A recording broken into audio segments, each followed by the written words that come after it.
Welcome back guys to Voicey here and another r/EntitledParents. Don't forget Voicey veterans to like, subscribe and hit that bell to never miss an episode. This story was called EM yanks my mum's prosthetic arm off after demanding disabled parking spot. So this story takes place somewhere in the late 90s, early noughties.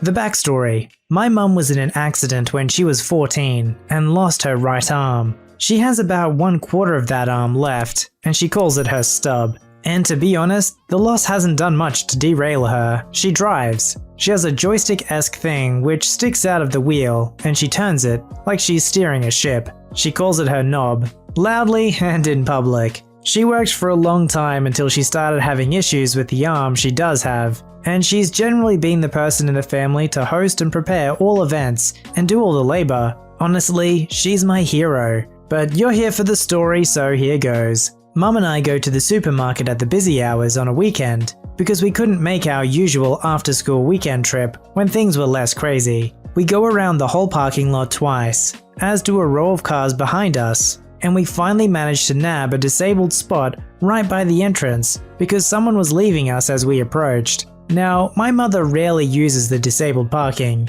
even though she's permitted, because she always says people who can't walk, etc. need it more. But again, she is permitted, and there weren't any other spaces. After we park and get out, we hear a car honk a few times, followed by, "Excuse me," as a woman runs up from behind, catching us just before the entrance to the store. This woman literally left her car running in the middle of a busy parking lot, causing a massive pileup. So Karen, that's her name now, catches our attention with her shouting. And when we turn around, we're greeted with a "Can I speak to the manager haircut?" 90s edition. And about half a dozen kids, ranging from goth tween to a toddler in her arms. Karen then goes on to explain how the spot my mum just parked in is for disabled people, in an accusatory tone. My mum was wearing her prosthetic arm underneath her long-sleeved denim coat, overly big so the fingertips of her prosthetic were barely visible. So it was an honest mistake, even though it was a little odd the way she abandoned her car and ran up to us with her entire litter. Still, my mum smiles and proclaims, "Don't worry, I'm allowed to park there," and we turn back around. That answer wasn't good enough for Karen. Suddenly Karen and her kids are in front of us, and she's given the toddler to another of her children just so she can fold her arms out and pout. "As you can see," she gestures towards her kids, "I have a lot going on and I need that spot more than you do. You only have one child." Now, I must have only been 6 or 7, but even I knew the difference between disabled parking and those spaces reserved for parents with small children. I said something along the lines of, "You need a disabled badge to park there. It doesn't matter how many kids you have," in a 6 to 7-year-old lingo, and this woman took major offense. She goes off on a major rant about how being a mother of all her children was hard, how she was having an awful day, week, month, and how it's not fair that my mum, who looked perfectly fine, had tricked the government into getting a badge that lets her park in a spot that Karen should obviously have instead. As she rambles about this, she looks around, garnering the attention of other shoppers, and is doing that "don't you agree with me" thing that people do to validate themselves, but never gave anyone a chance to respond because she was already on to the next person. My mum grabs my hand and tries to lead me around Karen, ignoring her entirely. But Karen keeps stepping in front of my mum, demanding her spot. She's getting increasingly annoyed and loud. I remember asking my mum several times if I'd done something wrong, because my response seemed to have triggered this rant, but she kept reassuring me that it was fine and that I should just ignore her, which annoyed Karen even more. This goes on for about 5 minutes, a very long 5 minutes, before my mum finally snaps. "I have one arm," silencing Karen mid-sentence. I used to wonder why she didn't just tell Karen the specifics earlier, but as I've grown up I've come to realize that it wasn't anyone else's business, and I can see why my mum wouldn't want to take her jacket off, which is kind of a chore for her, and pop the prosthetic just to prove something. So we begin to walk around Karen again, but barely make it 5 feet before we hear her go, "Bullcrap." What happens next is seared into my brain. Karen storms up to my mother and tries to undress her, the denim jacket, and is just shaking, calling my mother a liar. and my mother goes into full fight to the death mode because physical altercations are obviously more intense or scary for her. She starts scratching, flailing, kicking, and even tries landing a headbutt on Karen. But as she does it, one of Karen's children attempts to jump in and help their mum, which leads me to jumping in to help mine, and suddenly I'm brawling with her kids. This couldn't have lasted longer than 30 seconds. It was enough time for people to stop and gather, but not enough for anyone to react or put a stop to it. I can't imagine what it must have looked like. Two women in their 30s fighting as their children do the same by them. But it all came to a stop when, somehow, Karen manages to yank my mum's denim jacket from her, and off pops the prosthetic with it, crashing to the ground and resulting in a universal gasp that shook the entire parking lot. Okay, exaggeration, but it was definitely a moment. All that's left on my mum's arm at this point is the suction pad and sharp nail-like hook that slots into the prosthetic. It looks like a blade sticking out of her stub, and without missing a beat, my mum raises it to Karen and in a sarcastic tone goes, "Come on then." I wish I was old enough at the time to realize how hilarious that was. A woman from the crowd that gathered around us stormed into our little fight circle and picked my mum's arm up and handed it to her, before going off on Karen, who looks smaller than 7-year-old me at that point. People start shouting to get security, etc., and Karen rallies her spawn and they all run for her car. I still remember for her kids yelling for her not to leave them, because only her oldest could keep up with her running away, as the rest trailed behind. My mum was visibly shaken by the incident, but wanted to save face for me and the crowd that was suddenly hounding us. She insists she's fine, doesn't want the police, doesn't want the fuss, and we go about our shop. When we got to the checkout about 20-30 minutes later, a few of the people that witnessed the whole thing had gathered and insisted they pay for my mum's shop, which she reluctantly accepted. Then they helped us take all the shopping out to the car, and when we got home, my mum tells me she doesn't want me getting into any fights ever again. Then she lets me have way too many donuts. Normally in this situation, if somebody was to stand up to somebody parked in a disabled parking that wasn't supposed to, that would be a pretty brave thing to do. Like if you 100% knew they weren't supposed to park there, and you actually call them out on it, it means you're actually standing up for the disabled people who do have the right to park there. But it's not like she was making an honest mistake and then, "Oh, sorry, I didn't realize you're disabled,"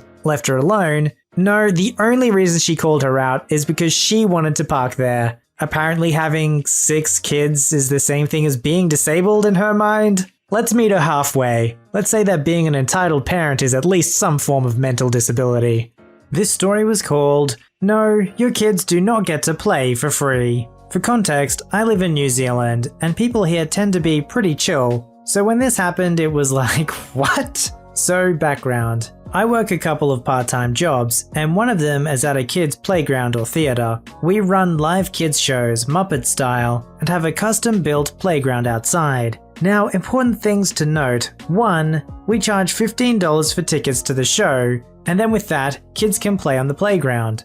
2, if you are not seeing a show, we charge $10 per child to use the playground, remembering this is a custom-built, one-of-a-kind job. 3, every child that has been paid for gets a brightly colored wristband so we know that they have been paid for. And 4, I've worked there almost since it opened in 2016, so I know the place very well. On to the story. This was a typical Saturday and I was working the front desk, selling tickets and giving out the wristbands, when my colleague for the day, we'll call him Steve, walks in with the mother, EP, and her 4 children. Steve seemed a bit stressed as he was new and quickly directed the EP to me. The conversation goes as follows. "Hi, how can I help you today?" "Yes, your staff here was very rude," gesturing wildly to Steve. "And he tried to stop my children playing." "Are you seeing our show today?" Now I can see her kids don't have wristbands, but I'm asking anyways. "No, we're just using the playground. Can we go now?" This lady literally puts her hand on her hips and glares at me as if I'm singularly responsible for all her problems.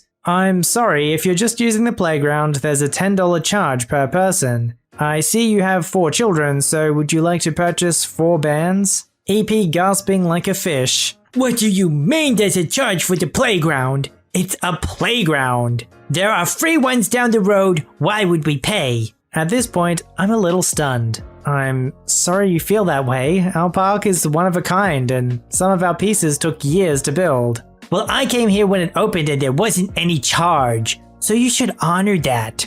Okay, two things. One, it has never been free here. And two, even if it was, that doesn't mean you get free after a price has changed. Like, that ain't how business works. Now, I know I said I wasn't there from the very beginning, but she didn't know that. That's strange. I've worked here since we opened and there's always been a charge. Maybe you just forgot you paid. No, we didn't pay then, so we are not paying now. Do you understand? Then the EP reaches across my counter and tries to grab a bunch of bands from my stock, which I quickly move out the way. She then proceeds to shout in my face a whole bunch of stuff not worth repeating, but my favorite part was when she tried to act like I didn't speak English. I've been speaking with you for over 5 minutes in a very Kiwi accent, like, what? Anyway, it gets to the point where I'm done. EP has run out of things to say, and now I have a line of parents and kids waiting to purchase wristbands like normal people. In that case, I take it you're not going to be buying any tickets? No, we're not. I'm sorry we couldn't be of help, I say cheerily with a big smile, cause soon hopefully she'll be gone.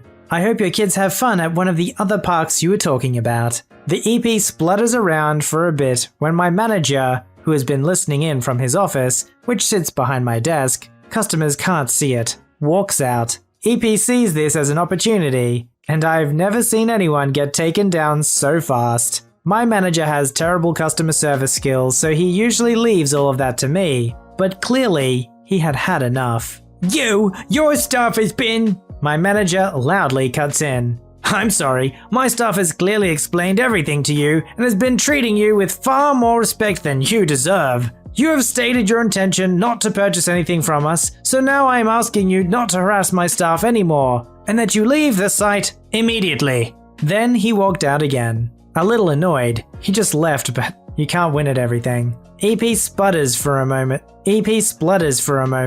then sees that Steve, who I might add is a big guy, has come back over just in time for the last part and is waiting arms crossed for her to leave. She sends another glare and a few choice words about customer service and her rights, etc., but eventually leaves, thank goodness. Anyways, I was glad she left. The next week I was checking emails and stuff, and see that an anonymous person sent a scathing email meant to be given to management that was about me and my manager's racial, homophobic, and inexcusable behavior. Clearly the EP. But I'm in charge of emails, so delete. Hopefully I'll never hear from her again. I love how entitled parents basically make their own argument against themselves. All the other playgrounds nearby are free, so this one should be free too. Okay, well if you want a free playground, go to those free playgrounds. There, pretty simple solution, huh? And if you don't want to use those ones because they're crap and you want to use this one, well maybe that means it's actually worth paying for. This story was called EK Tries to Get Games From Us by involving EM. Gave him more than just games. Okay, not directly me, but my friend. This took place a couple of years ago. This was the time when me and my friend and everyone around my neighborhood and school were crazy about computer games and movies. If I were to describe the era in one word, it was the pen drive era. Nostalgic, isn't it? So everyone in schools, neighborhoods is trading movies, games, and music via pen drives, and it's all a lot of fun. We shared games like GTA Vice City, San Andreas, Need for Speed, Counter-Strike. It was all fun. We had this one kid living a house away. He was the rich kid who has no friends and is a social outcast. He always seemed very entitled and trying to put us down by being too sophisticated. So anyway, this kid came to know of the games my buddy had stored on his PC by months of bartering stuff. He wanted those games and he asked for them. We didn't really like him, so we said no. It was the start of summer vacations, and he didn't want to get bored, so he tried one more time, offered us some chocolate, and once we ate it up, told us that now we owed it to him to share those games. We straight up denied him. Here's the catch. EK's mum, EM, was a good friend of my buddy's mum, so EM told her, and she ordered my buddy to give him the games. EK comes in with an evil grin on his face, standing right behind us to make sure we give him all the games. Now here's the thing, any kid who has a strict dad knows how to conceal the stuff down a rabbit hole of folders, be it adult material, movies, games. Plus, you store different games in different folders to make sure that some games stay unharmed, if someday dads start deleting stuff. The thing about pirated games is that either they are top class, or they have tons of malwares and viruses. Buddy had kept some of the unsafe games in a separate folder to scare them with antivirus and try to run them. We simply pasted all of these suspicious games in EK's pen drive and let him go home all happy. In 2 days, EK's old antivirusless Lenovo was slowed down, glitching, randomly shutting down. How did we know? He came back fuming angry asking us about it. So yeah, EK, I hope you had a lonely, boring summer vacation. What a little punk. Imagine being offered some chocolate and then after you've finished the chocolate, they're like, yeah, so now you owe me stuff. That wasn't the deal. I do feel a little bad for the kid, like it sounds like he just wanted some friends. At the same time, it kind of sounds like he did it to himself, thinking that he was better than everyone else. Maybe if he started sharing things like the chocolate without expecting anything out of them, he might actually make some genuine friends.